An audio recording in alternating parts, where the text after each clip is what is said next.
Boa noite a todos.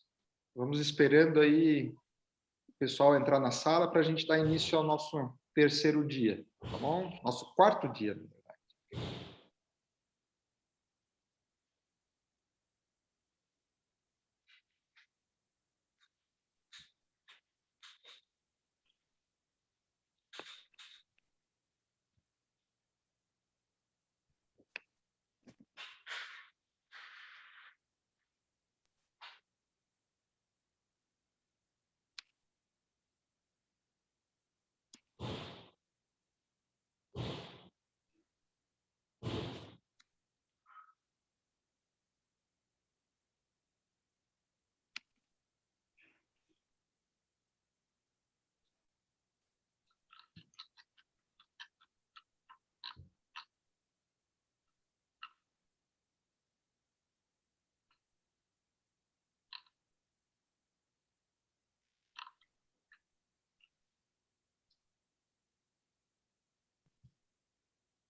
Vamos começar então, pessoal.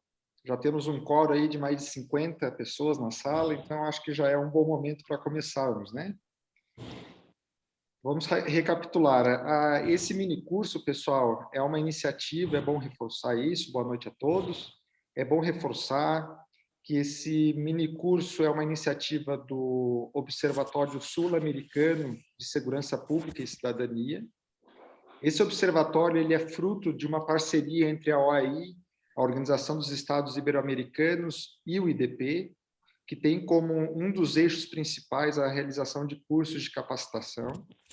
Então, nós idealizamos esse curso para sensibilizar a sociedade sobre temas importantes na área de segurança pública. E o primeiro, que é esse que estamos fazendo essa semana, é sobre segurança pública e direitos humanos.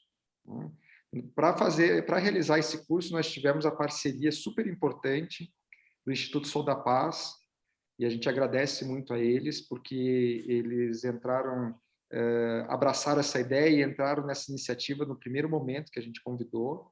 Eles são um instituto super respeitado na área de segurança pública no Brasil, promovem pesquisa qualificada, então é muito importante a gente estar do lado deles também nessa iniciativa. Nós tivemos aulas desde segunda-feira, né? Vocês todos estão acompanhando aí. Nós tivemos segunda-feira aula comigo sobre noções gerais de segurança pública. Na terça, vocês tiveram aula com a professora Thais Pertilli sobre o Sistema Internacional de Proteção dos Direitos Humanos e Segurança Pública. E ontem vocês tiveram aula com o professor Marcelo sobre o falso antagonismo entre segurança pública e direitos humanos. Hoje, pessoal, nós temos a satisfação de ter aqui o nosso professor Franklin Epifânio. Ele vai nos dar algumas palavras, vai nos falar sobre a cultura da violência no Brasil e ensino de direitos humanos nas academias de polícia. E o Franklin, vocês não poderiam estar em melhores mãos, porque o Franklin é um profissional eu conheço o Franklin de longa data, ele é um profissional super competente e um professor extraordinário. Vou dar uma lida aqui no currículo deles para vocês terem noção de quem vai comandar hoje à noite aí a aula. O Franklin é mestre em Policing pela University College of London, e ele é mestre em política social pela Universidade Federal do Mato Grosso. Ele tem 2 bacharelados, ele é bacharel em segurança pública pela Academia da Polícia Militar Costa Verde e bacharel em direito. O Franklin, atualmente, ele é tenente-coronel da Polícia Militar do Estado do Mato Grosso e exerce a função de coordenador estadual da Rede Cidadã, que é da Unidade de Prevenção Criminal da Secretaria de Segurança Pública do Estado do Mato Grosso. Franklin, seja bem-vindo, meu amigo. A palavra é toda sua e muito obrigado por participar dessa iniciativa. Você também, desde o primeiro momento que nós conversamos, você topou dar essa aula, então eu agradeço muito. A palavra é sua a partir de agora. Obrigado, professor Eduardo. Me ouve bem? Obrigado pelas palavras, obrigado pela apresentação generosa da sua parte. Gostaria de agradecer também ao IDP, ao Instituto Sou da Paz, ao AEI, ao Observatório, pela oportunidade de estarmos compartilhando esse tipo de conhecimento, realizando esse tipo de discussão, né, com pessoas do Brasil inteiro. Acho que é muito importante a gente tratar desses temas, né? Segurança pública é sempre um tema importante, né? E aliado aos direitos humanos, eu acho que se torna ainda mais especial, né? Então, te agradeço por essa oportunidade e dou as boas noites também a todos os que estão participando, né, da nossa... Eu gostaria de chamar, não uma aula ou uma palestra, mas um bate-papo, né, no qual a gente vai procurar discutir a temática da cultura da violência e o ensino dos direitos humanos nas corporações policiais no Brasil. Eu vou tentar compartilhar minha tela aqui.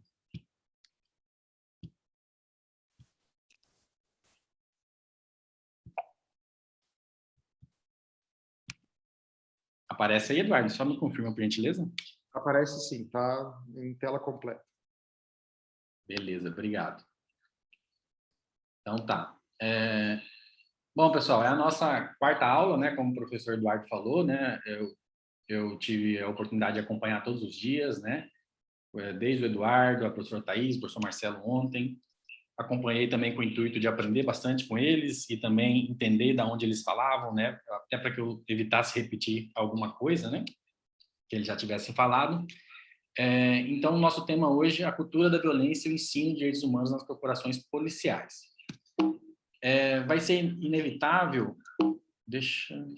Por que não está passando o slide? Só um minuto. Ah, sim, agora sim. Vai ser inevitável a gente tratar alguma coisa, né? Que principalmente o professor Eduardo ele falou bastante dessa contextualização da segurança pública no Brasil, desse sistema de segurança pública no país. Eu vou passar um pouco rápido nisso, até para tentar puxar ali para vocês da onde se inicia essa questão do ensino de direitos humanos nas corporações policiais. E depois disso, eu vou passar para a discussão um pouco da cultura da violência no Brasil e especificamente da violência policial no Brasil, né?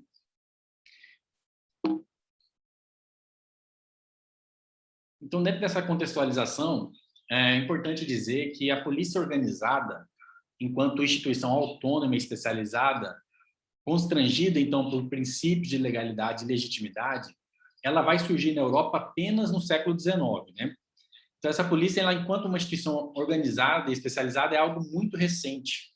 Ela não é nossa intenção nos delongarmos sobre essa temática aqui, até porque existem muitos posicionamentos distintos sobre a temática, né, com diversas metodologias, né? Cada autor vai estabelecer uma metodologia para estabelecer essa questão de quando surgem as polícias no mundo, mas se a gente considerar como marco internacional, no mundo ocidental, pelo menos, a fundação da Polícia Metropolitana de Londres, nós temos como referência o ano de 1829, né, para a organização dessas instituições, ou seja, a gente pode imaginar aí que há menos de 200 anos, né?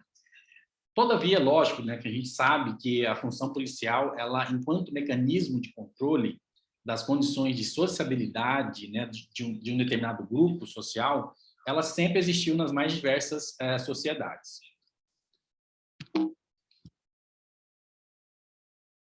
Vai ser apenas em 1906, né, que se tem início um processo de especialização e profissionalização da polícia no Brasil, né?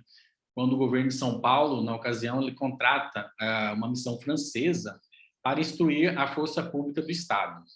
Então, esse ano de 1906, ele acaba sendo tido como uma referência do início de uma preocupação maior com a profissionalização e especialização desses membros das polícias no Brasil, mais especificamente a polícia, né, da Força Pública de São Paulo à época, né? Só para vocês terem uma noção e entenderem a importância de a gente começar a trazer esses marcos, por exemplo, alguns fatos interessantes, né? Até a década de 80, isso nós estamos falando de 40 anos atrás, por exemplo, muitas polícias no Brasil recrutavam pessoas sem nenhuma formação educacional, né? Principalmente para os cargos mais baixos, de soldado, agente de polícia, né? Hoje investigadores e escrivães de polícia, por exemplo. No início da minha carreira mesmo ali, eu tive a oportunidade de trabalhar com policiais que haviam ingressado nessa época, né? Na década de 80, por exemplo, e muitos deles nem tinham a 4ª série, né? Ou às vezes não tinham nem terminado ali o ensino fundamental, né? E eles contavam que o recrutamento à época consistia no preenchimento de um simples formulário, né? Após isso, eles já eram ali inseridos no curso de formação, os quais, por sua vez, também não tinham muita qualidade técnica ou acadêmica, e já eram colocados para trabalhar, né, como policiais, como autoridades nas diferentes cidades do Brasil, né? Hoje a gente já pode dizer que a situação é bem diferente, né? Quase todas, se não todas as carreiras policiais do Brasil já exigem como pré-requisito curso superior para ingresso, né? E boa parte dos policiais já possui pelo menos uma especialização, além dos diversos cursos de capacitação profissional que são oferecidos ao longo da carreira, tanto pelas próprias instituições policiais, quanto por instituições parceiras, pelo Ministério da Justiça, né, através da Secretaria Nacional de Segurança Pública. Então, a gente pode dizer hoje que a situação ela é bem diferente, né? Retomando a questão da missão francesa, né? Oi? Alguém falou aí. Retomando a questão da contratação da missão francesa, né, para treinar os policiais de São Paulo, claro que à época não faltaram menções jocosas ao fato, né? Imagine vocês a dificuldade de comunicação daqueles instrutores que vinham falando francês com os policiais à época, né, que já não tinham um histórico de formação acadêmica, educacional, e com certeza não falavam francês, né? Então tem até uma passagem ali que Andrade e Câmara relatam, né, que eu vou ler para vocês, né? Um oficial francês instruindo um soldado de polícia, né? À la gauche, o soldado estupefacto. Que gancho, seu tenente? Bien, à la droite. Aladroado não, senhor, seu tenente. Se vossa senhoria pegar nos insultar, eu a requeiro baixa. Veja lá como fala, monsieur. Então, havia ali, né, só para descontrair um pouco e entender, né, esse processo de profissionalização das instituições policiais no Brasil, né, essa dificuldade de comunicação à época por conta dessa vinda dessa missão francesa para treinar ali, então, a Força Pública do Estado de São Paulo. Na maior parte de sua história, as instituições policiais, elas serviram, né, como a gente já viu nas aulas anteriores, como instrumentos de dominação política para a manutenção da ordem vigente, né? Se vocês pensarem aí, por exemplo, até 130, 140 anos atrás, por exemplo, a polícia era usada no Brasil para destruir redutos de escravizados foragidos, né? Recapturar escravizados, localizar e destruir quilombos. Por exemplo, a lei de criação do Corpo de Polícia Homens do Mato, né, que hoje é a Polícia Militar do Estado de Mato Grosso, ela previa no seu artigo 4º que, além dos soldos, né, dos salários daqueles policiais ali, ficariam pertencendo a esses policiais as tomadas de escravos que eram previstas, né, no antigo regime Capitão do Mato. Eles deveriam ser pagas pelos senhores daquele escravizado capturado. Então, esse policial recebia um extra pela recaptura dos escravizados foragidos. E podemos imaginar que essa recaptura não se dava de um modo muito amigável, não é mesmo? Então, assim, esse fato histórico ele chama muita atenção, né? Até porque, dentro de um contexto histórico, né, da história da civilização e depois de um contexto histórico ocidental e dentro do próprio contexto histórico da instituição policial no Brasil, é algo que não faz muito tempo, né? Estamos falando aí de 150, 140 anos atrás. Outro fato histórico que chama atenção também é que há 40, 50 anos atrás, por exemplo, eram as polícias no Brasil, né, ao lado das Forças Armadas, que eram responsáveis pela manutenção do regime de exceção que nós tínhamos aqui, né, realizando perseguições políticas em nome do regime que estava no poder à época, lutando contra qualquer coisa que fosse considerada ameaça comunista, reprimindo movimentos sociais, etc. Então, continuando com essa contextualização e já passando para o momento ali da redemocratização, né? No que se refere à segurança pública, a Constituição Federal de 88 ela trouxe algumas mudanças. Todavia, em que pese ter sido um instrumento importante na redemocratização do país, ela vai inovar muito pouco na temática, né? O professor Eduardo já falou de alguns movimentos importantes que a Constituição fez referente à segurança pública, né? mas acaba que a participação popular e as opiniões dos técnicos e especialistas na área, elas não foram levadas em consideração tal qual na medida em que se deveria, né? E o resultado é que talvez uma das áreas que foi mais instrumentalizadas pelo regime de exceção é exatamente aquela que menos muda, né? E isso demonstra essa clara dificuldade de se fazer com que a segurança pública fosse tratada como tema prioritário à época, o que, de certa forma, acaba permanecendo ainda nos dias de hoje, né? Desse modo, então, a concepção de uma polícia democrática e cidadã no Brasil, ela é muito recente, né? É verdade que a gente pode considerar ainda que a gente ainda se encontra numa transição com uma polícia democrática e cidadã, né? E talvez possamos dizer que, na verdade, essa transição política do autoritarismo para a própria democracia no Estado, né, brasileiro, ele ainda não se completou, né? Porque ainda a gente não conseguiu produzir efeitos ainda de um Estado democrático de direito, tal qual já há em nações mais avançadas, né? E o que seria, então, essa concepção de polícia cidadã, de polícia democrática, né? A gente entende que é um modelo no qual a força ela não é mais o primeiro, ela não é o mais importante, nem mesmo, né, como muitas vezes acontece, o único instrumento de intervenção que acaba sendo usada muitas vezes de forma não profissional, né? É um modelo que passa, então, a centrar sua função na garantia dos direitos fundamentais, né, nas garantias dos direitos humanos dos cidadãos e na interação com a comunidade, né? Que estabelece mediação, negociação como instrumentos principais da sua atuação profissional, e não exatamente o uso da força, né? E é uma polícia que ela é altamente preparada para a utilização dessa força quando ela for necessária de ser utilizada, né? E que ela faça de maneira, então, democrática, né? Ela use quando legal, ela use quando necessária e ela use de maneira proporcional à ameaça que ali se impõe sobre a sociedade ou sobre o policial em questão, né? E a questão desse uso da força ela é importante, né? Porque é exatamente na competência exclusiva do uso da força, né, para afetar o comportamento de outra pessoa, para afetar o comportamento pessoal de alguém, que reside, na verdade, a distinção da polícia, né? É o que diferencia, né? O que faz. Oi. Oi, tem alguém com áudio ligado. Então, o uso exatamente, né, dessa força, a possibilidade de uso da força que faz da polícia a polícia, né? Que distingue ela de outras instituições, de outras organizações, né? Um autor muito conhecido, Bittner, né, ele vai dizer, né, e passo a ler aqui a sua citação, né? Que o policial, e apenas o policial, ele está equipado, autorizado e é necessário para lidar com toda emergência em que possa ter de ser usada a força para enfrentá-la. Ou seja, né, mesmo quando não é feito o uso da força, ela está ali, né, ela está presente por trás de toda interação policial que acontece, né? Por isso que o seu uso ele é tão importante. Mas claro que houve avanços, né? E a gente pode dizer que um dos principais avanços dentro da Constituição Federal, né, dessa Carta de 1988, foi a diferenciação e a separação entre as funções de segurança pública, atribuídas prioritariamente a forças policiais e guardas municipais, e as funções de defesa nacional, né, que foram então atribuídas prioritariamente às Forças Armadas.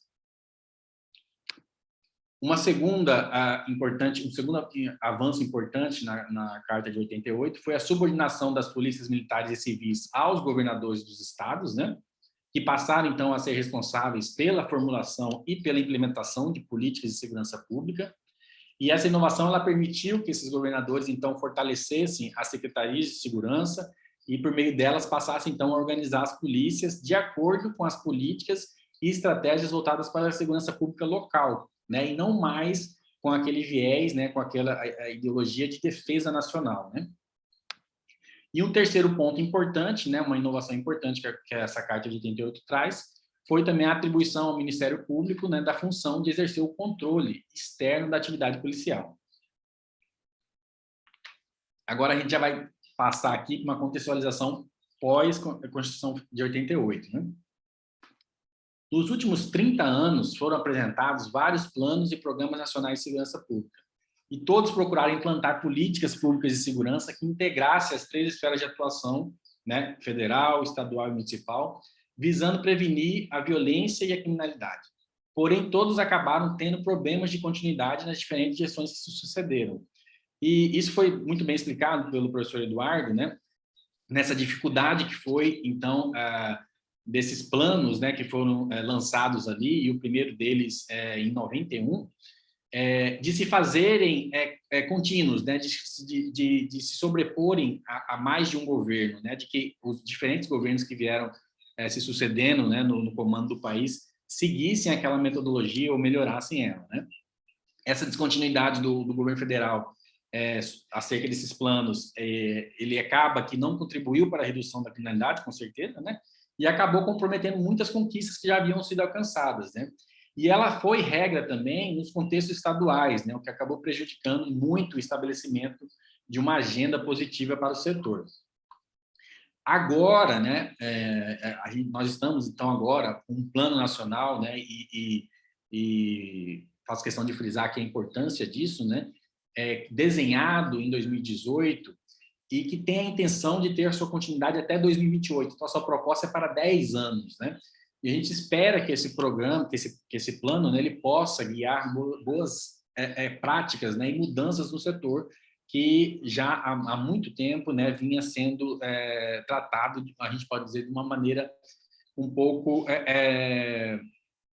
pouco profissional, vamos dizer assim, né, com relação a um estabelecimento de uma agenda positiva, né, tanto por parte do governo federal e alinhado aos governos estaduais e municipais, né, para que realmente o setor ele pudesse avançar na construção de políticas públicas de qualidade, né? E aqui entro, então, na questão do ensino de direitos humanos nas corporações policiais, né? Até que a gente procurou traçar esse breve panorama, né? Para que vocês entendessem um pouco de onde que surge essa questão do ensino dos direitos humanos dentro das corporações policiais. O primeiro Plano Nacional de Segurança Pública, né, eu já falei, que foi apresentado no período pós-democratização, ele foi editado em 91, né, e esse plano ele teve uma circulação muito restrita e não fazia menção ao ensino de direitos humanos no contexto da segurança pública, né. Só em 96 é que se coloca em marcha, né, então, o primeiro Programa Nacional de Direitos Humanos no país. Foi comentado, inclusive, pela professora Thais, né? O qual tinha entre suas metas de curto prazo a inclusão nos cursos das academias de polícia de disciplina específica sobre direitos humanos, né? Então, como consequência, né, o segundo Plano Nacional de Segurança Pública, que é lançado já no ano 2000, então vejam, o primeiro plano foi lá em 91, né? O segundo foi lançado só em 2000, né? Trouxe entre seus compromissos a intensificação das ações previstas nesse Programa Nacional de Direitos Humanos para as polícias, entre elas a inserção e a intensificação do ensino de direitos humanos nos cursos de formação policial. Em 2003, temos, então, o lançamento da primeira matriz curricular nacional para a formação em segurança pública, a qual tinha por objetivo ser um marco de referência para as ações formativas a serem empreendidas por todas as polícias do país, né? Ela trouxe no seu bojo, né, a questão dos direitos humanos como tema a ser trabalhado na formação policial e considerou os direitos humanos como um dos eixos articuladores né, e aí passo ali citação da própria Matriz Curricular Nacional, que estruturam o conjunto dos conteúdos formativos propostos e comunicam o sentido político-pedagógico do que se pretende realizar através da formação de uma matriz curricular para a formação em segurança pública, né? Então, esses eixos articuladores, eles deveriam orientar o conjunto de formulações de atividade de formação em segurança pública no sentido de definir uma orientação geral para os processos formativos que seriam tratados na formação desses profissionais no país todo, né? Todavia, né, essa matriz ela não previu como se daria, então, a inserção da temática e nem estabeleceu a carga horária mínima para a disciplina de direitos humanos. Ela vai, então, ser atualizada em 2005 e, a partir daqui, assume-se a importância da transversalidade dos direitos humanos para a orientação das ações dos profissionais da área de segurança pública no Estado Democrático de Direito. Aqui nós temos uma imagem, né, que eu retirei já da matriz curricular de 2009, e ela demonstra, né, que os temas relacionados aos direitos humanos, principalmente os vinculados à diferença sociocultural, de gênero, de orientação sexual, de etnia, de geração e de uso da força, eles deveriam, então, né, a partir, seguindo esse princípio da transversalidade, né, dos direitos humanos, e tendo ali os direitos humanos como um dos eixos articuladores das ações formativas dos profissionais de segurança pública, essa temática de direitos humanos, né, a disciplina de direitos humanos, para além de uma disciplina única, né, específica, ela deveria perpassar todas as outras disciplinas, né? A matriz, então, de 2005, né, foram agregados outros 2 documentos, que foi as diretrizes pedagógicas para as atividades formativas dos profissionais da área de segurança e a malha curricular. Essa malha curricular, né, para vocês entenderem, ela é um núcleo composto de disciplinas cujo objetivo é garantir a unidade de pensamento e ação dos profissionais da área de segurança pública e contém um núcleo comum, básico, que deve ser seguido por todas as instituições de todos os estados, e depois ela tem uma parte específica que é sobre a qual as instituições elas têm uma liberdade de criar, né, de acordo com as suas necessidades, suas especificidades, enquanto instituições de segurança pública, porque estamos falando aqui de polícia militar, polícia civil, corpo de bombeiros, guardas municipais, né? Então, ela tem esse núcleo comum, e que é o que a matriz vai determinar ali como carga horária mínima de determinadas disciplinas, que é importante que aconteçam em todos os cursos, e tem a parte específica que cada, então, instituição vai ter a liberdade de trabalhar.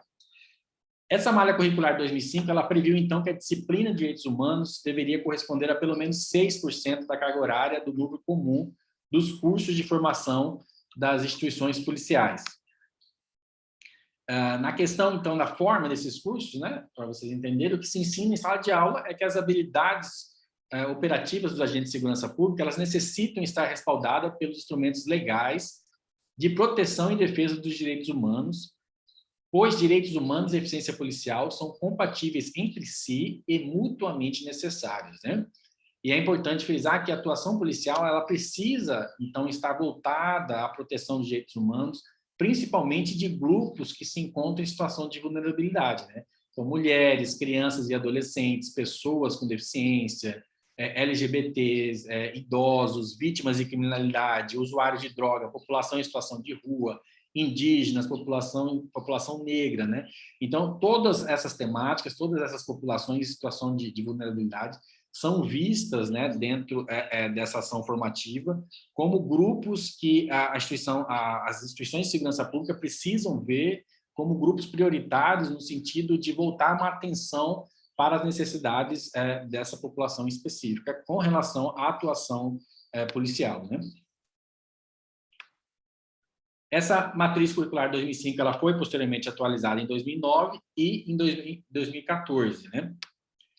A matriz curricular nacional em vigor, que é essa de 2014, ela vai estabelecer que a carga horária mínima para a disciplina de direitos humanos é, então, 18 horas, dentro do núcleo comum dos cursos de formação, né? É claro que, à primeira vista, vocês podem dizer que, poxa, 18 horas parece pouco, de fato é, né?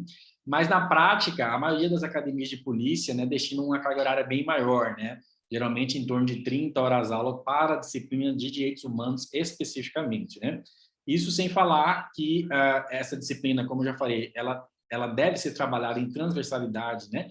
Com todas as demais disciplinas, né? E ser considerada nessas outras disciplinas, né? Além disso, as próprias instituições, o Ministério da Justiça, a Senasp, né, muitos outros órgãos, né, e instituições parceiras acabam frequentemente também oferecendo cursos específicos, né, sobre direitos humanos voltado para policiais, né? Então, assim, eu acredito que não temos um problema hoje na oferta da disciplina ou no ensino dos princípios de direitos humanos nas polícias, né? Apesar, lógico, de que sempre é possível melhorar e não há o que se discutir com relação a isso. Aqui, eu falo, né, já até de uma posição de quem ensina direitos humanos na instituição policial há pelo menos 10 anos, né? E isso nos diversos cursos de formação de soldado, curso de especialização para capitães, curso de especialização para tenente-coronéis, né? Curso de especialização para sargentos, né? Então, já tem 10 anos que eu ensino direitos humanos na instituição policial aqui no Mato Grosso, tanto para a Polícia Militar, Polícia Civil, Corpo de Bombeiros, né?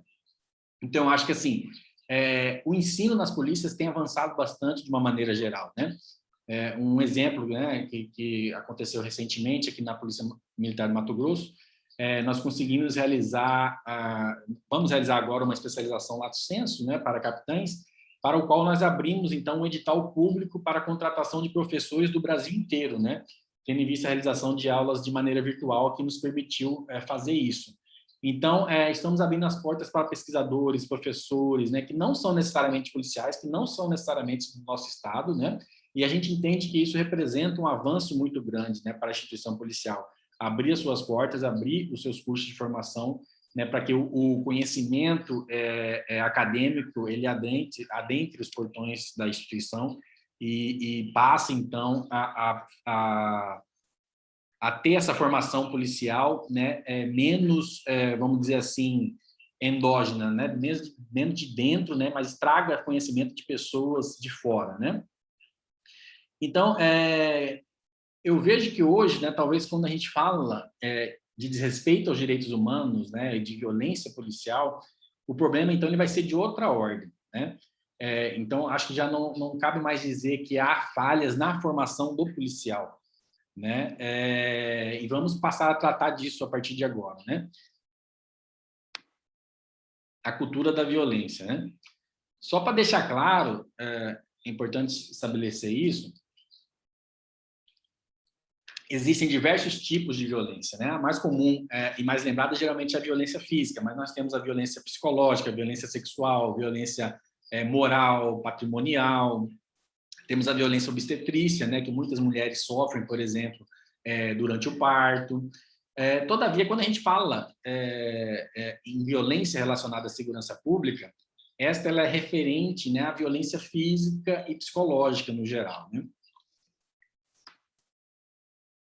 Algumas dificuldades, mitos, né, e mentalidades ultrapassadas que nós temos, né? Então, para a gente procurar conceituar essa questão da cultura da violência no país, né? E aí tentar subsidiar o meu argumento de que o nosso problema hoje não é mais, talvez, no ensino dos direitos humanos, ou na falta, né, ou na falta de qualidade do ensino de direitos humanos nas instituições policiais, mas o problema é um outro, né, como eu disse lá. Nós temos um mito, né, no Brasil, do povo pacífico, né? E aqui, vocês podem ler comigo algumas manchetes, né? O Brasil é o país que mais mata por arma de fogo no mundo, né? Pelo 12º ano consecutivo, o Brasil é o país que mais mata transexuais no mundo. Brasil é o país que, em números absolutos, mais mata no mundo. Relatório mostra que Brasil é o 3º país que mais mata ambientalistas. Brasil tem 4º maior número de jornalistas mortos em 2019, diz pesquisa. Brasil é o 5º país do mundo em ranking da violência contra a mulher, né? Então, por meio dessas manchetes, dá para nós termos uma ideia, né, da violência que perpassa a sociedade brasileira, né? Que essa ideia de que nós somos uma sociedade pacífica, ela é um mito, né? E aqui nós temos uma outra manchete, né, que foi até tratada na aula do professor Eduardo, né? E depois os outros professores acabaram citando isso também. Para 57% dos brasileiros, bandido bom é bandido morto, diz Datafolha, né? Pesquisa foi encomendada pelo Fórum Brasileiro de Segurança Pública. Em municípios com menos de 50 mil habitantes, índice sobe para 62%. Então, este é um velho paradigma, né, que permeia a sociedade brasileira e influencia muito as instituições do campo de segurança pública, né? A cultura da violência. Pesquisa da USP, né, que foi citada ali por Bueno em 2014. Eles propuseram a seguinte situação, né? Um grupo de pessoas no seu bairro começa a matar pessoas indesejadas, né? 10,4% dos entrevistados afirmaram, aí eles perguntam, né, qual que é o seu posicionamento com relação a isso? 10,4% dos entrevistados afirmaram que aprovariam a ação, enquanto 36,3% afirmaram que não aprovariam, mas entenderiam. Nessa mesma pesquisa, né, 40,9% dos entrevistados disseram acreditar que a polícia tem o direito de revistar pessoas que consideram suspeitas apenas em função da aparência. E para 56,8%, alguns crimes deveriam ser punidos com pena de morte. Olha que situação, né? E em relação à expressão de direitos humanos, para 37,7% dos entrevistados, ela impede ou prejudica o trabalho da polícia. E para 39,5% significa direito de bandidos. E aqui vocês devem lembrar, né, talvez, do caso Alphaville e do caso Parelheiros ali, né? Então, ali, a violência é estrutural da sociedade brasileira, né, onde a cidadania de parcela significativa da população não é respeitada. O primeiro caso, né, de Alphaville, ele aconteceu em 29 de maio de 2020. E o segundo caso, olha que coincidência, no dia seguinte, né, no dia 30 de maio de 2020, que é a foto de baixo ali, né? No primeiro caso, um empresário era acusado de violência doméstica, e no segundo caso era uma ocorrência de som alto, né? Eu vou passar ali aqui, então, a descrição do caso Parelheiros, né? Conforme a imprensa noticiou. A dona do bar, viúva, com 5 filhos e 2 netos, contou ao programa que estava tentando defender um amigo, que fora derrubado pelo PM e ficou desfalecido no chão. Ela afirma que, ao pedir para o policial cessar a violência, foi empurrada para uma grade e agredida por outro agente. A vítima relata que tomou 3 socos e foi derrubada com uma rasteira. Na queda, ela diz ter fraturado a tíbia. Um vídeo que registrou a cena mostra a mulher deitada de bruços, ao lado de um carro, enquanto o policial pisa em seu pescoço e apoia todo o peso do seu corpo sobre a vítima. A mulher é então algemada e arrastada até a calçada. A vítima diz que desmaiou 4 vezes. Quanto mais eu me debatia, mais ele apertava a botina no meu pescoço. E agora aqui algumas das coisas que o comerciante falou aos agentes do PM lá em Alphaville, né? Você pode ser macho na periferia, mas aqui é um B ponto, né, palavrão. Aqui é Alphaville, mano. Você não me conhece. Eu ganho 300 mil por mês. Você é um M, palavrão, né, de um PM que ganha R$1.000. Eu vou te chutar na cara. Tenho 50 caras para enfrentar você. Por que o PM de Alphaville não agiu da mesma forma que o PM em Parelheiros, né?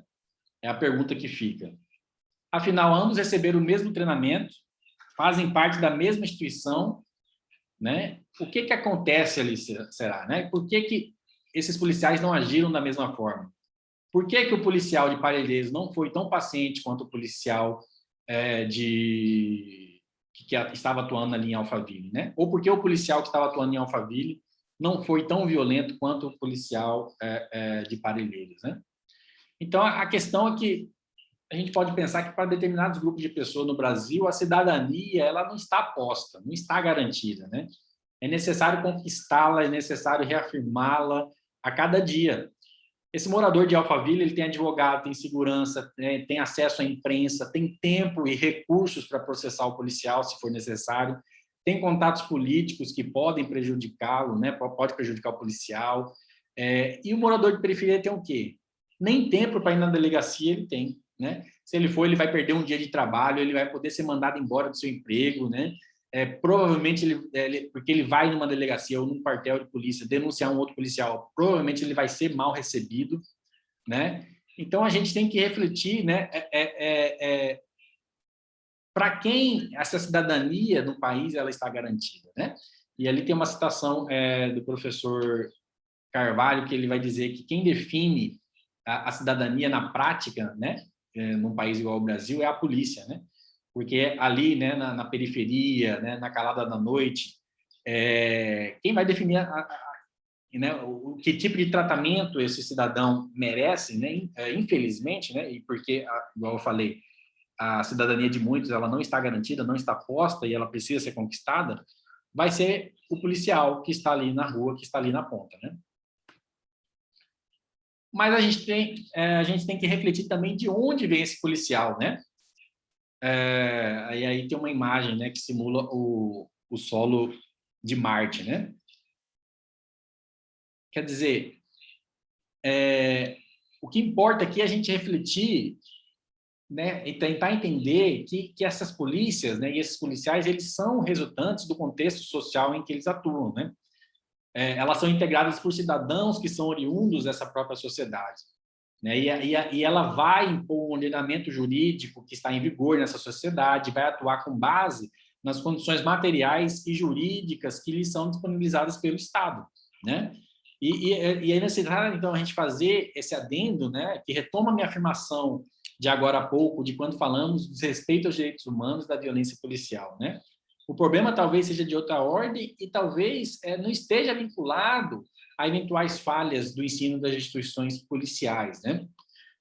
Eu atuo, né, entre as diversas funções que já desempenhei na instituição, como eu falei, eu atuo como professor da PM, da Polícia Civil, do Corpo de Bombeiros, né? E eu já constatei algo trágico, né, nessa minha trajetória, né, nesses 10 anos ensinando direitos humanos.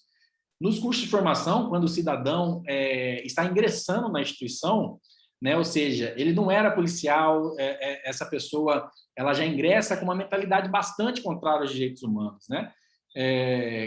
Como essa é uma das disciplinas que eu já ministro, né, há bastante tempo, aí eu sempre pergunto, né, e sempre tento entender qual que é a expectativa deles com relação ao curso, à disciplina, né? E eles vão sempre reclamar, né? Que não queriam estar ali, que direitos humanos é baboseira, que é para proteger bandido, que não serve para nada, que atrapalha o trabalho policial. E reforço, né? Essas pessoas elas não são policiais ainda, elas não foram formadas, elas não foram para ruas, né? Muitas nem vestem uniforme ou farda ainda, né? Então, seria interessante, né, para que, né, a gente entenda isso, né, da onde que vem essa visão dos direitos humanos, né? Quer dizer, então, será que a polícia que é contra os direitos humanos? A gente já está começando a ver que não é bem assim, né? Então, da onde vem esse policial, né? De que contexto social esse policial é formado, né?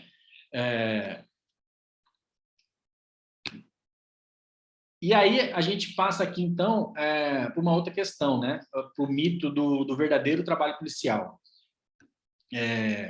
Mas só para vocês entenderem, né, que ao final desses cursos eu acabo sempre, eles acabam sempre dizendo, nossa, a aula do senhor foi muito boa e me fez mudar de pensamento, de atitude em relação aos direitos humanos, né, eu consegui entender, consigo me enxergar hoje, inclusive como um destinatário desses direitos humanos também, né? Mas o que será que acontece então quando eles vão para a rua, né? Por que essa violência perdura ainda, né? E aí temos esse segundo mito, né, que é do verdadeiro trabalho policial, né? No seio das instituições policiais há esse mito da operacionalidade, né? De que o verdadeiro trabalho policial ele é feito por aqueles que atuam nas ruas, que atuam nas forças especiais, e nessa onda se desvaloriza o trabalho de grande parte do efetivo policial que atua nas atividades meio, né? Nas funções administrativas, nas políticas de prevenção de segurança pública, no ensino policial, por exemplo, né? E isso acaba contribuindo para o próximo ponto, né? Para o próximo mito, né? Que então, o mito deixa eu passar aqui, da guerra contra o crime, né? Que vende a ideia de que nós estamos numa constante guerra e que há um inimigo a ser vencido, né? Daí advêm os mitos de bom e mal, de cidadão de bem, bandido bom e bandido morto. Esse mito foi muito, né? Vocês devem ter acompanhado, acredito que boa parte aqui de quem nos ouve, né, deve ter assistido os filmes, né, da Tropa de Elite 1 e 2, né? E esse mito foi muito reforçado por esses filmes, né? Porque de certa maneira esse filme glamorizou a figura do Capitão Nascimento, né, e de seus companheiros. O problema é que quem tomou ali a figura do Capitão Nascimento como uma representação de um herói, né, não entendeu o filme e não entendeu a sua crítica, né? Como já foi explicada pelo próprio diretor, José Padilha, por um dos roteiristas, né, que escreveu o livro que deu embasamento ao filme, que foi escrito por Luiz Eduardo Soares, né, um dos autores, e o próprio Wagner Ramos, Wagner Moura, que interpreta ali o Capitão Nascimento, né? Capitão Nascimento, ele não é herói, ele é um anti-herói, né? O problema é que essa mesma sociedade que não é pacífica, né, como a gente já falou, transformou a figura do Capitão Nascimento em herói, de tão normalizadas, né, que estão as práticas de violência em nossa sociedade. Então, assim, aceita-se como herói, né? Olha para vocês entenderem. Alguém que age às margens da lei, né? Alguém que tortura, que mata, que só que é interessante, né? E aí a gente retoma ali os dois casos de São Paulo, né? Alphaville e Parelheiros ali. Né? Será que o Capitão Nascimento e sua equipe, né, se torturavam e matavam em qualquer lugar? Né? Não, era sempre nas comunidades mais pobres do Rio de Janeiro, né? Então, ele não, né, eles não adentravam no Leblon, né? Não torturavam ninguém no Leblon, né? Então, ainda que se matasse ali supostamente, né, alguém envolvido no crime, né? No Brasil a gente ainda não tem, né? Pelo menos não tem oficialmente, né? A pena de morte. E policial, ele é necessário entender isso, né? E é isso que eu busco ensinar nas minhas aulas, né? Que policial ele não é juiz para decidir quem vive ou morre nos tribunais das ruas, né? Capitão Nascimento, gente, ele é um desequilibrado violento, né? Toma remédio tarja preta, né, para tentar sufocar seu sofrimento psíquico, emocional, né? Ele não deveria ter sido tomado como um exemplo por ninguém, né? E jamais seria usado como um modelo policial numa sociedade que tivesse a sua democracia consolidada, né? Onde as instituições estivessem funcionando de maneira adequada e os direitos fundamentais da pessoa humana eles fossem respeitados realmente, né? Só numa sociedade como a nossa, que há resquícios de autoritarismo, que ainda não completou a sua transição democrática, né? Atitudes como as do Capitão Nascimento podem vir a ser aceitas, né? Porque a gente tem que entender que não é função da polícia combater inimigos para matar, né? Fazendo ela própria esses julgamentos nas ruas. Como eu disse, o policial não é juiz das ruas, né? Isso não quer dizer que esse policial, ele não que está na rua, né?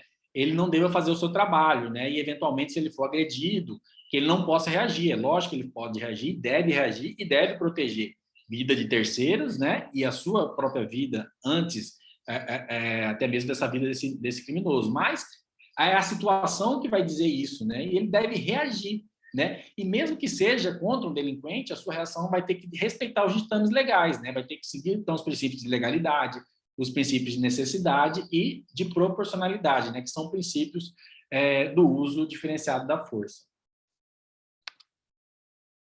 Aí um outro mito, né, que é importante também a gente desmistificar, né, seria a questão da polícia para quem precisa de polícia, né?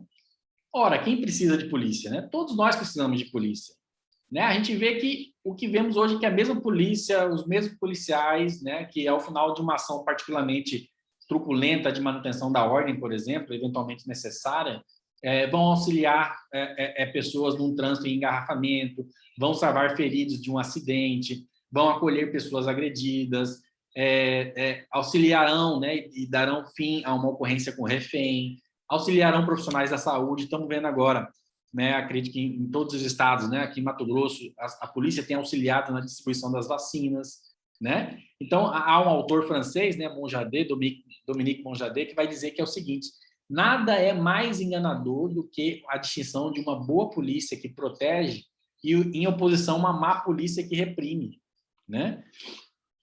Então, ora, é a mesma polícia, né, que está atuando ali, né? E um outro mito, né, que é importante a gente desfazer também, de que o cliente da polícia é o bandido, né? E esse mito acaba guiando toda a política de segurança pública no Brasil, né? Que é majoritariamente voltada para a repressão, né? E nesse sentido, eu costumo dizer, e fiquem com esse termo, né? Eu costumo dizer que a política de segurança pública no Brasil ela é bandidocêntrica, né? Ela é centrada no bandido, né? E há uma preocupação enorme com esses infratores da lei, em prender, em perseguir, etc. Né? Porque todos os índices de produtividade eles são voltados para a produção de prisões, de apreensões de armas de fogo, de drogas, né? de confrontos armados, né? Então parece que toda a estrutura ela está voltada para isso, né? Quando na verdade deveríamos tirar o foco do bandido e pensar mais na sociedade como um todo, né? Nos aspectos de prevenção criminal, por exemplo, né? Então a gente deveria começar a se ter uma postura de se refletir mais e de se entender, né, certas questões. Por exemplo, o que fazer para que essa criança ou para que esse adolescente ele não se sinta tão atraído pela criminalidade, né? Por que será que esse modelo de vida correndo o risco de ser preso a todo momento, correndo o risco de ser morto todos os dias, ele é tão atrativo para tantas pessoas, né? Será que faltam oportunidades? Será que é problema de educação, emprego, estruturação familiar, rede de proteção institucional e do Estado? Né? Será que o que está acontecendo ali? Porque a polícia ela vai acabar agindo, né, atuando nessa atuação repressiva da polícia já é no pós-acontecimento, né? Então todo o estrago já foi feito, famílias já foram destruídas, né? Mortes ocorreram, bens foram roubados, né? E a polícia está ali, né? E aí a gente costuma dizer isso, enxugando gelo, né? Parece que a nossa ação o nosso trabalho é de enxugar gelo. Né? Vai lá, prende 10 hoje, amanhã tem mais 20 para você prender. Né? Prende 30 hoje, depois tem mais 50 para você prender. A gente viu o que aconteceu recentemente em Jacarezinho, no Rio de Janeiro. Tem alguém com o áudio ligado. A gente viu o que aconteceu recentemente na comunidade de Jacarezinho, no Rio de Janeiro. E vocês acham, tá, ok, né? Não vou entrar no mérito da questão aqui, até porque é um caso que ainda há de ser investigado e tudo mais, mas houve aquelas mortes ali. Você acha que resolveu a questão do tráfico no Rio de Janeiro? Ou nem vou exigir tanta coisa assim, né? Será que resolveu a questão do tráfico de drogas na comunidade de Jacarezinho? Né? No dia seguinte, hoje não tem mais tráfico na comunidade de Jacarezinho, os traficantes não estão mais lá, não existem mais armas, não existem mais drogas. Né? Então, eu acho que é importante a segurança pública, a política de segurança pública, começar a tentar pensar em ações, né, que tenham um efeito de mais longo prazo. Né? Então, a gente tem que começar, é lógico que a gente precisa agir no dia a dia, precisa agir com relação às questões que estão ocorrendo, né, no dia a dia, mas é interessante a gente começar a refletir em o que nós vamos fazer para que daqui a 20 ou 30 anos, né, essa situação não se repita, né? Ali um outro, né, um outro mito, né, que é interessante a gente fazer também, que os direitos humanos eles atrapalham o trabalho policial. É necessário, né, ainda nos dias de hoje, reforçar essa ideia de que os direitos humanos e trabalho policial eles são compatíveis entre si e é possível, sim, exercer a autoridade policial necessária para o desempenho da atividade, respeitando-se os direitos fundamentais, né? Não necessariamente a autoridade policial, né, o exercício da autoridade policial terá que passar por cima destes direitos fundamentais da pessoa, né? Aqui tem uma imagem icônica, né? E essa é uma das tantas imagens que já se tornaram célebres, né? De policiais, agentes penitenciários, entre outros, né? Carregando bastões improvisados, né? Com dizeres direitos humanos, diálogo, advogado, né? Houve denúncias, né? Eu não lembro o ano agora, mas que na Fundação Casa de São Paulo havia um bastão com o nome do padre Júlio Lancelotti, né? O padre Júlio Lancelotti é um ativista de direitos humanos em São Paulo e diziam essas denúncias que quando as crianças chamavam pelo padre, né? Elas eram apresentadas, né? Ao bastão. E é assim que se dá essa lógica desses bastões com esses escritos, né? Direitos humanos, diálogo, advogado, né? Você está chamando para o seu advogado, né? Então, olha aqui o advogado. Só que daí, a gente vê ali, né? Porrete é achado no setor de disciplina do Aníbal Bruno, né? Em vistoria realizada ontem, representantes de ONGs encontraram bastão de madeira com a inscrição de direitos humanos. Eles vão denunciar ao OEA a prática de tortura, né? Uma outra manchete ali, ONU recebe denúncia sobre o uso de bastão de tortura no Rio com a inscrição de direitos humanos, né? Mas daí vocês vão dizer, né? Mas isso é coisa de polícia mesmo, olha a violência policial escancarada, né? Mas será que é só de polícia, né? E aí volta aquela questão da nossa sociedade, né? E aqui uma manchete, né? Site tira do ar anúncios que vendia taco de beisebol com pregos e inscrições de direitos humanos. Produtos foram denunciados e o Mercado Livre analisou que deveriam deixar de ser comercializados. Anunciante diz que outras empresas vendem o mesmo produto na mesma plataforma, né? E ali, né, apesar daquela notícia dizer que havia sido tirado do ar, né? Essa aqui eu achei, isso aqui é um anúncio, né? Tá no ar, é possível comprar esse bastão, né? Então ali taco de bastão de beisebol de madeira maciça, direitos humanos, né? eles fazem a propaganda, né? Construído de madeira resistente, né? E tem ali o valor. O outro aqui, bastão com os dizeres diálogo, né? Então, é interessante a gente notar isso, né? Quer dizer, só a polícia é violenta, né? Essa questão da cultura da violência, né? Ela se dá em que contexto dentro da sociedade brasileira, né? Desse contexto de autoritarismo, né? E aí a gente vai passar aqui, então, a falar um pouco, lógico, da violência policial no Brasil, né? O controle da violência, né, particularmente da violência praticada pelas Forças Armadas e pela polícia, ela é uma das condições necessárias, né, para a consolidação de direito, né, e de regimes políticos democráticos, né? No contexto latino-americano, né, em que as Forças Armadas e as polícias desempenharam um papel importante na sustentação de regimes autoritários, existia um problema crucial, né, para ser resolvido no processo de consolidação democrática, né? E a gente sabe que, né, durante o regime autoritário mais recente no Brasil, o governo federal promoveu essa violência policial como um instrumento de controle político da oposição, né? E embora essa violência ela tenha diminuído, né, a violência policial ela não desapareceu por completo, né? Ela passou, né, ela deixou de ser usada especificamente como controle político da oposição para passar a ser usada então como um controle, uma ferramenta, né, um instrumento de ferramenta de controle social e de controle da criminalidade, né? E daí acontece o quê? Como o declínio desse uso político da violência, né, o problema ele acaba se tornando mais visível e emerge, né, como um novo problema, né, na onde ele já não afeta mais tanto os opositores do governo, né, mas opositores, então, ele vai do regime político, né, necessariamente, mas ele vai atingir quem, né? A população pobre e marginalizada, né? E aqui a gente tem a questão da violência policial, né? Assim, ela é de difícil monitoramento, né? E de difícil mensuração dentro do nosso contexto, né? Porque são poucos e fragmentados os dados disponíveis sobre a violência policial no Brasil. Então, o fato é que há muita subnotificação, né? Há dificuldades de acesso a dados e acaba que o que vem mais à tona acabam sendo os casos de mortes decorrentes das ações policiais, né? O próprio professor Eduardo trouxe alguns dados em relação a isso na primeira aula, né? E a gente tem aqui, por exemplo, com relação ao ano de 2019, né?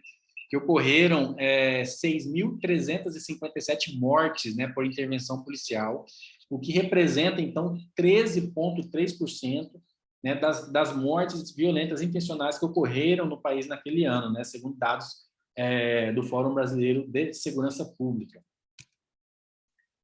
Né, mas aqui eu trouxe a imagem, né, recente também, daquele senhor, né, Daniel, o nome dele, que acabou sendo atingido por uma bala de borracha no olho esquerdo, né, e acabou perdendo a visão do olho esquerdo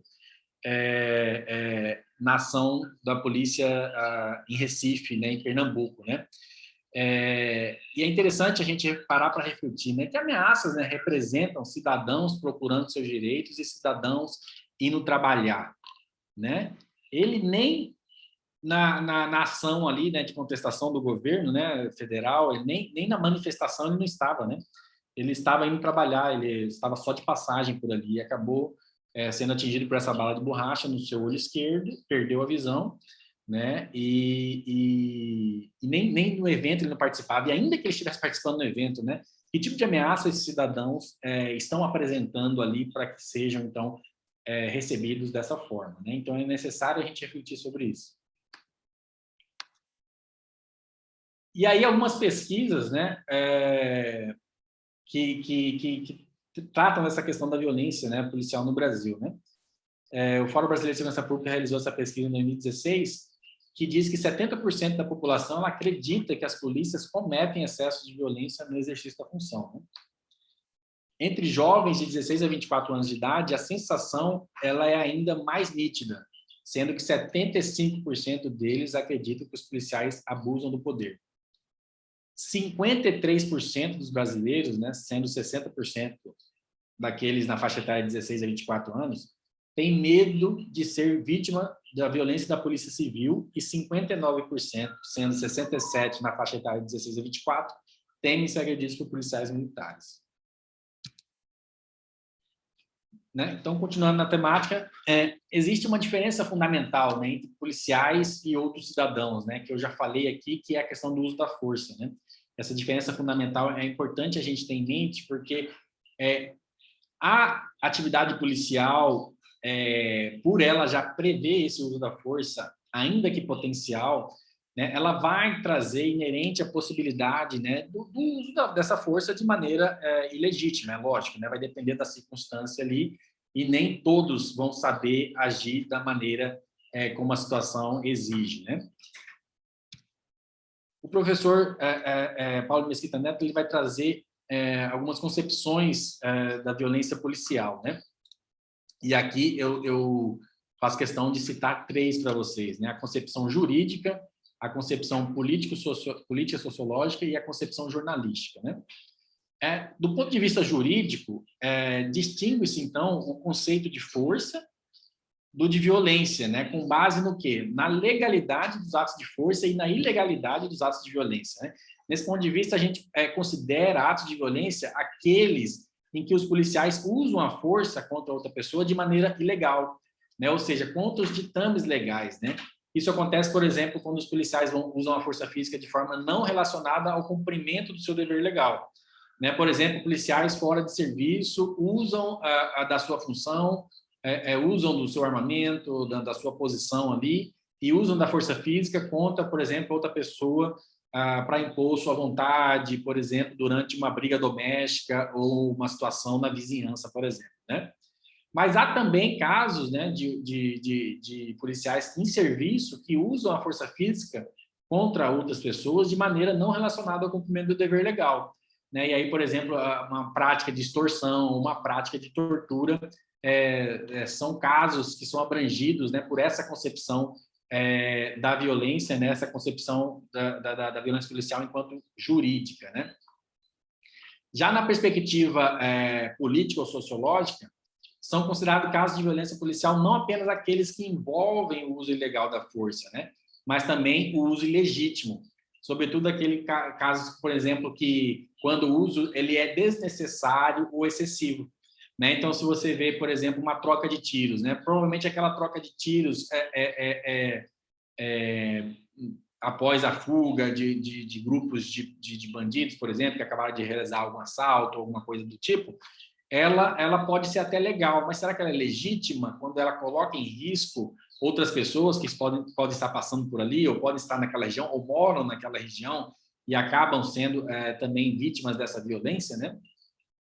Então, é necessário, a partir da concepção da violência policial política e sociológica, se fazer essa reflexão e se analisar essa ação policial nesse ponto de vista, né? E ainda mais flexível e abrangente que as anteriores, né? E é bastante difundida nos meios de comunicação social e em reportagens, né? Temos a concepção jornalística, né? Para a qual são considerados atos de violência policiais não apenas aqueles ilegais e aqueles ilegítimos, né? Mas considera também, enquanto violência, os usos irregulares, né? Ou chocantes ou escandalosos da força física, né? Então, por exemplo, aqui, se você estiver realizando, policial, né, a organização policial está realizando uma barreira com armamentos extremamente pesados, né, para abordagem, revista e interrogatório das pessoas que passam por ali, né, e faz esse tipo de abordagem indiscriminadamente, né, com todo cidadão que passa por ali. Então, nessa concepção jornalística, vai ser considerado violência, né, ainda que não seja ilegal nem ilegítima, né, mas pode eventualmente, né, por essa concepção, ser considerada irregular, né. E o próprio professor Paulo Mesquita Neto, né, ele vai trazer algumas formas de controle possíveis, né, para essas formas de violência, né. Ele vai dizer, então, ali, que o mecanismo de controle externo, né, e formal, legal das polícias, ele se dá através dos poderes executivo, legislativo e judiciário, que são auxiliados também pelo Ministério Público, né. Esse tipo de estratégia está muito relacionada, por exemplo, à concepção jurídica da violência policial, né? Então, vai se avaliar essa concepção. O mecanismo de controle interno, né, e formal legal das polícias vai se dar, então, por meio dos dirigentes e administradores das polícias, né, particularmente, né, muito especificamente de responsabilidade das corregedorias das instituições policiais, né, e é um tipo de estratégia que está relacionada à concepção política, né, ou sociológica da violência policial. Já esse mecanismo de controle externo, informal, convencional, das polícias, vai se dar através da imprensa, da opinião pública, da universidade, por exemplo, de grupos de pressão, de uma maneira geral, organizações de direitos humanos. É um tipo de estratégia, né, que está muito relacionada à última concepção que nós tratamos, então, que é a concepção jornalística de violência policial. E um quarto tipo de controle, né, o controle interno, informal, convencional das polícias, vai se dar por meio da profissionalização e capacitação desses policiais, né, apoiados por padrões claros e precisos de competência, responsabilidade profissional, ensino de direitos humanos, né, e para uso diferenciado da força, né, quer dizer, como que você vai atuar em diferentes situações, como que deve ser graduado esse uso da força, né, desde do diálogo, né, que já é né, igual eu falei, voltando lá na concepção de Bittner, né, que sempre, toda a interação policial há uso da força, ainda que potencial, né? Então, desde a ordem policial verbal, né, ela já é considerada ali o início do uso da força, né?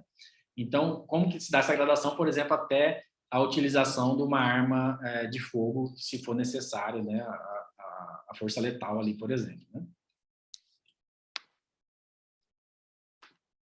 Então, a ideia, né, na disciplina aqui era dizer que, para além dos arcabouços legais e melhorias de currículo, né, é necessário se mudar a mentalidade de se fazer segurança pública no país, né? Isso porque, como eu já disse, a polícia, né, ela é um reflexo do Estado onde ela está inserida, do Estado e da sociedade onde ela está inserida, né?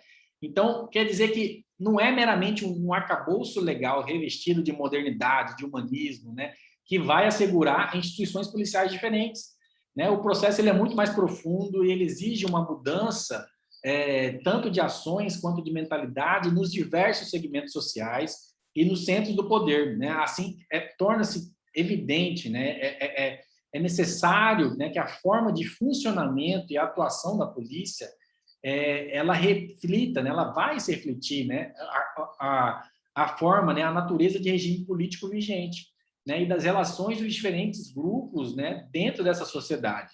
Então, o histórico da política de segurança pública no Brasil ele deixa evidente que a decisão de controlar as polícias é, antes de mais nada, uma decisão política, né? Então, diversas pesquisas já demonstraram isso, né, e já verificaram que, quando discursos de enfrentamento são assumidos pelos gestores políticos, né, e esses são percebidos pelas polícias como uma autorização para o uso da força, como uma autorização para o uso de mais violência, né, que acaba provocando realmente mais mortes, mais ações violentas dentro do contexto social, né? Então, se a polícia tem como função a preservação do status quo e, por definição, representa o Estado na sociedade, qual a influência, né, de um Estado ainda não democratizado sobre a polícia, né? Como criar uma instituição policial democrática onde não existem sólidos costumes democráticos em vigor e onde perduram abissais desigualdades socioeconômicas? De que modo a presente situação brasileira arquiteta a preservação dos direitos humanos, né? Essas são questões que têm por intuito mostrar que o policiamento democrático, pessoal, ele implica mudanças na forma de controle social, né, a qual se deve fundamentar no respeito ao Estado democrático de direito e aos direitos dos cidadãos, né? Esse policiamento democrático ele implica mudanças na forma de funcionamento da própria sociedade, né, da própria sociedade brasileira, né? Então, é lógico, é necessário reformarmos as polícias, é necessário melhorarmos a atuação policial, indiscutivelmente, é claro, né? A gente ainda verifica muitos casos de violência, muitos casos de ações que acabam exacerbando ali no uso da força, né? Mas é necessário a gente entender que, dentro desse contexto social em que a polícia atua no Brasil, né, essa violência policial, ela não que ela se justifique, né, mas você consegue entender que há até mesmo um respaldo da sociedade e das autoridades políticas, e aqui principalmente dos gestores, né, dessas instituições policiais, né? E é importante a gente falar um pouquinho também que ser policial já é em si um risco, né? Aí tem uma pesquisa que foi realizada por Minayo e colegas, né, que diz que, olha para vocês terem uma noção, e aí, né, aqui com certeza temos pessoas de diversas outras profissões, né, e para ver se vocês se sentem assim nas suas profissões, né. 81,1% dos policiais militares sentem estar em perigo constante no exercício de sua profissão.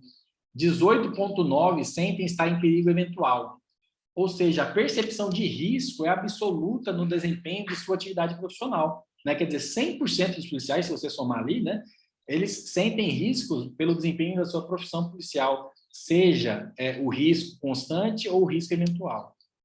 94,1% dos policiais militares se dizem em risco mesmo fora do trabalho, né? Mesmo quando eles estão nas suas horas de lazer, horas de descanso com suas famílias, de férias, eles se sentem em risco por serem policiais militares, né?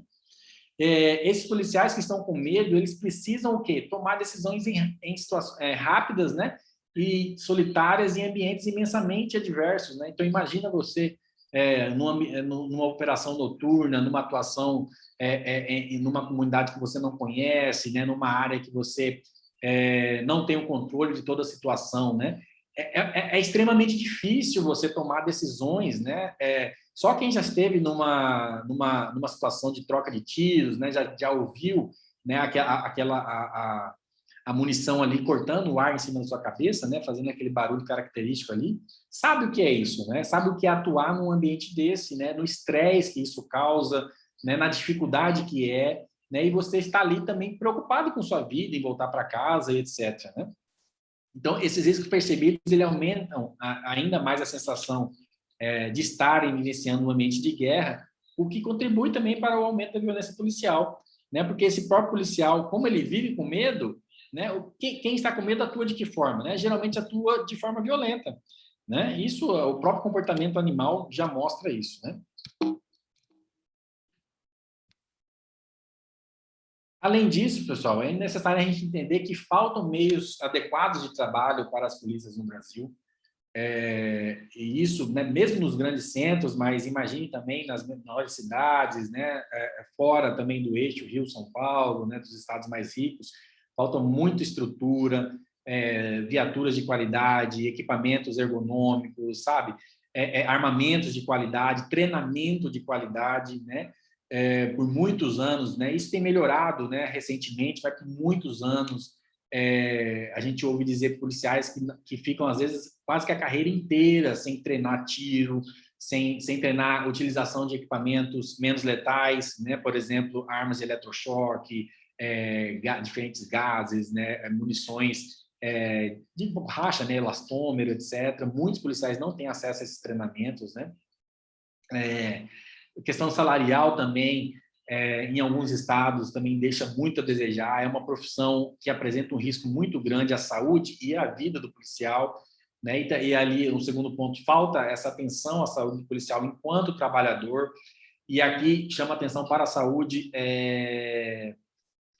mental desse policial mesmo, né? Um acompanhamento, né? É uma profissão que deveria ter um acompanhamento constante de profissionais, né? Da psicologia, e não tem, muitas instituições não apresentam isso, muitas instituições não apresentam isso nem quando esse policial ele sai de uma situação de troca de tiros, no qual ou ele foi alvejado, ou um colega foi morto, ou que ele mesmo, né, eventualmente matou, né, uma pessoa ali, né, e sem entrar no mérito, né, mas esse policial ele tem que ser acompanhado, ele tem que ser afastado da rua, ele tem que ser tem que haver ali, passar por um processo junto a um profissional de psicologia para entender a saúde mental desse policial, né? Temos também uma ineficiência muito grande do sistema de justiça criminal como um todo no país, né? E aí isso também causa muita frustração nesse policial, porque, como eu falei lá atrás, há uma sensação de que se enxuga gelo ao se fazer segurança pública, né? Hoje você está no serviço 12 horas, você prende 5, amanhã, daqui a 2 dias, está de novo 12 horas, você vai prender mais 5, e daqui a 12 dias, 12 horas mais 5, e quando você está de folga, você está ouvindo notícias de que seus colegas estão prendendo, mas tem gente morrendo, tem casa sendo assaltada, tem mulheres sendo estupradas, etc., né? Então, assim, é necessário a gente implementar uma melhor eficiência desse sistema de justiça criminal, como um todo, do Ministério Público, do Poder Judiciário, Defensoria Pública, o sistema penitenciário, né, há muitas falhas, e a polícia é só uma das pontas, né, desse trabalho, né, desse sistema que é complexo e é bastante difícil, né, e tem muitas questões que precisam ser melhoradas ali. E aqui deixo também duas imagens, né? Essa primeira da esquerda, um policial dos Estados Unidos, se não me engano, na Flórida, que viu a mãe e sua filha ali estavam morando num carro, né? E ele decide parar e conversar com elas e acaba brincando ali de amarelinha, né? Com a menina, né? Distraindo ela por um tempo, né? E ali em São Paulo, né? Essa mesma polícia que teve, né? O caso do policial ali em Alphaville, que teve o caso do policial em Parelheiros, que já teve o caso da favela naval, né? Não sei, depende da idade de vocês, né? Do quanto vocês tiveram contato com a história aí da instituição, mas, né? Alguns casos do passado, né? Teve a questão do Carandiru e tantas outras, né? Mas ali são esses mesmos policiais que estão ali, né, auxiliando aquelas crianças ali a fazerem o dever de casa, né? Foi uma notícia também que saiu nacionalmente, né? Que as crianças foram atrás dos policiais porque eles precisavam resolver alguns problemas ali do trabalho deles e falou, não, mas vocês são as pessoas que resolvem os problemas, então me ajudem a resolver esse problema aqui, essa tarefa que eu preciso fazer, né? Então, eu acho que uma polícia democrática e cidadã é possível, ela é necessária, muitas evoluções ocorreram nas polícias no Brasil, muitas outras precisam ainda ocorrer, né? Muitas coisas avançaram, muitas coisas ainda estão atrasadas, mudanças precisam ser realizadas, né? Mas eu acredito que a gente está caminhando para isso, né? É lógico que muitas mudanças se dão de maneira bastante demorada, né? É necessário, e aí o professor Eduardo, né, do Primeiro Dia, que está aí nos acompanhando também, ele participa desse processo ali na Câmara dos Deputados, né, de mudanças legislativas, e o quão complexo que é isso, né, de você estruturar realmente essa segurança pública no país, né? A gente precisa de mudanças muito grandes, né, e uma delas, eu faço questão de frisar aqui, talvez seja, né, e o Eduardo falou desse ponto, que no Brasil é uma das poucas polícias que ainda que não exerce o ciclo completo de polícia, né? Aqui você tem a polícia fardada, ostensiva, a polícia militar faz parte do serviço e a partir dali ela entrega para a polícia civil continuar com o restante, né?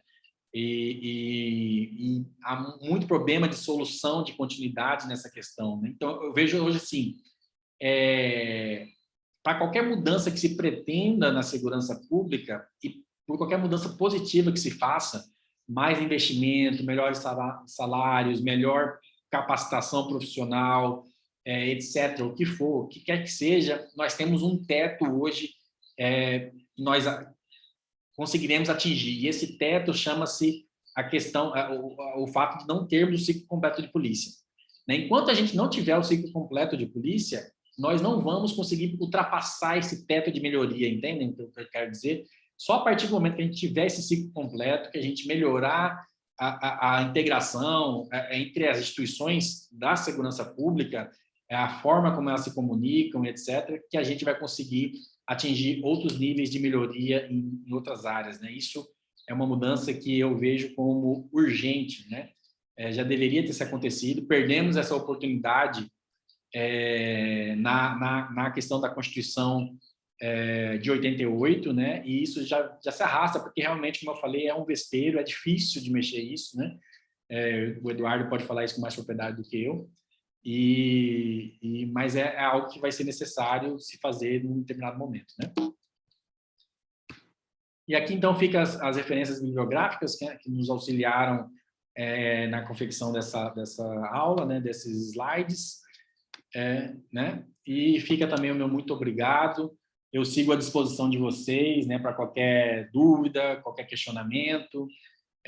Eu não tive a oportunidade de ler, infelizmente, o chat, né? Se eventualmente o Eduardo ou alguém da organização quiser me fazer alguma pergunta, estou à disposição. Se tiver como também me mandar essas questões, né, eu posso estar olhando depois.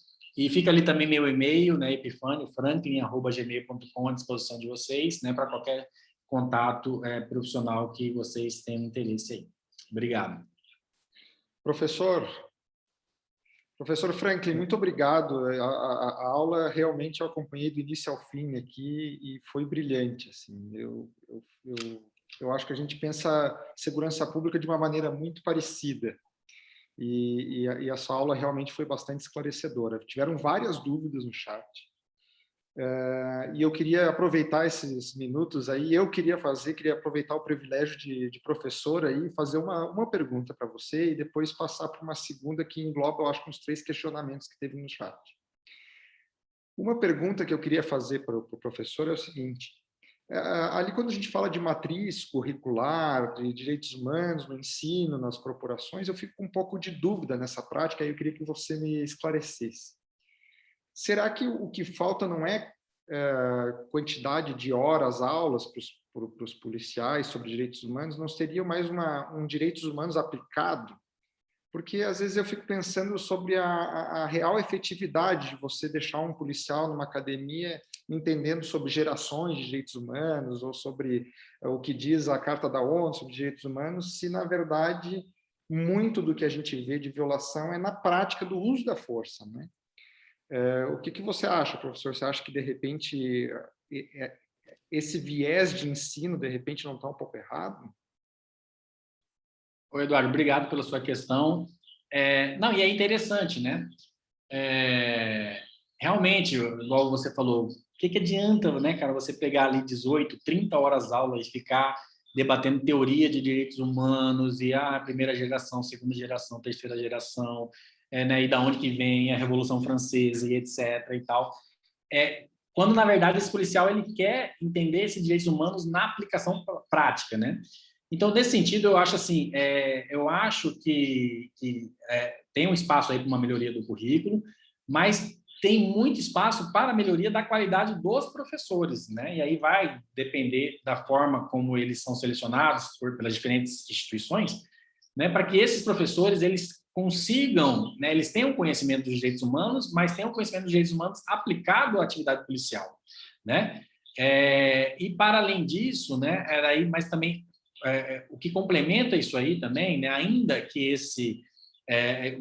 na disciplina de direitos humanos ela não seja contemplada nessa questão aplicada, nós temos a chance de melhorar isso em outras disciplinas, viu, Eduardo? Então, a gente tem, por exemplo, a disciplina do uso diferenciado da força, né, na qual também eu sou instrutor, que vai ensinar, então, peraí, né?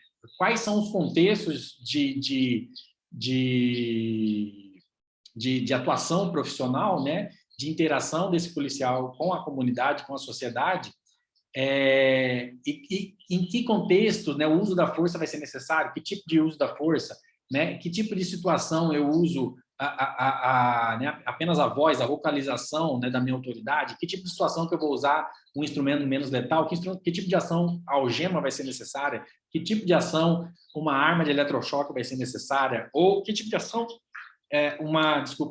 a arma de letal, né, a arma de fogo vai ser necessária ser utilizada. Então, tudo isso é discutido, né? Agora, e além disso, né, como eu falei lá atrás também, há também a questão da transversalidade dos direitos humanos com as outras disciplinas, né? Então, em todas as outras disciplinas da formação policial, então, por exemplo, você vai ter uma disciplina de polícia de choque, né?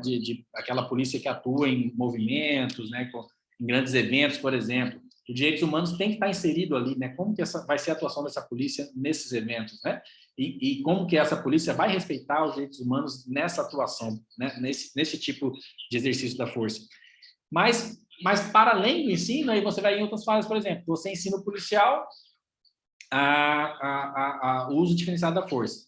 Mas, na prática, muitas polícias, a maioria dos policiais, por exemplo, não tem acesso a todos os instrumentos ali, né, de serviço, né? Então, por exemplo, às vezes o policial vai para a rua apenas com arma de fogo. Então, se alguma situação exige que ele passe da verbalização, por exemplo, um outro nível de força, que eventualmente seria, né, uma arma de eletrochoque, né, tem diversas aí, né, a mais conhecida, não vou falar de marcas, né, mas munições, né, de menor impacto, né, menos letais, o bastão tonfa para imobilização, o próprio treinamento de artes marciais para imobilização, por exemplo, esse policial não tem. Então, na hora que muitos dos policiais não têm, né? Então, na hora que ele precisa aumentar o nível da força ali de uma verbalização para um outro nível, o próximo nível que ele tem disponível muitas vezes é a arma de fogo, né? E aí ele pega a arma de fogo, aponta a arma de fogo, né? Que já é um nível bem elevado do uso da força. E aí, eventualmente, se for necessário ele elevar mais um nível, ele acaba atirando na pessoa ali, entendeu? Professor, muito obrigado. A gente passaria aqui mais umas 2, 3 horas aqui, porque as perguntas são extremamente interessantes. Aí, o pessoal perguntou sobre a militarização da polícia, se isso influencia. Agora a gente teve uma pergunta também que eu considero super interessante também, que é